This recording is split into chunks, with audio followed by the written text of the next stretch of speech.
like to show you how you can transfer files from Nokia Device to Oppo A1K. Firstly, open Play Store on both devices, tap on the search bars and type in Send Anywhere. Now you need to install this free app from this developer and tap on Open.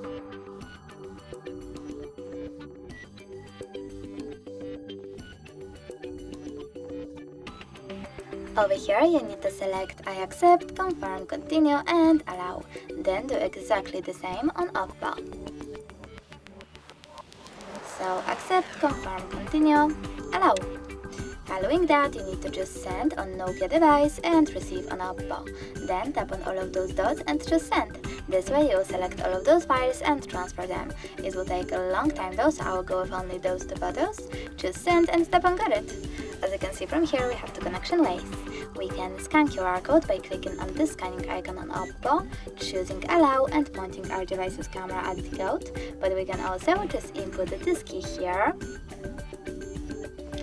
and then tap on Receive.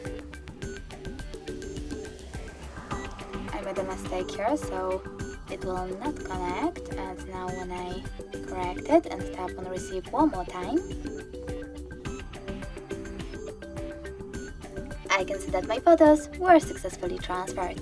Thanks so much for watching. If you enjoyed this video, leave a like, comment and subscribe. Bye!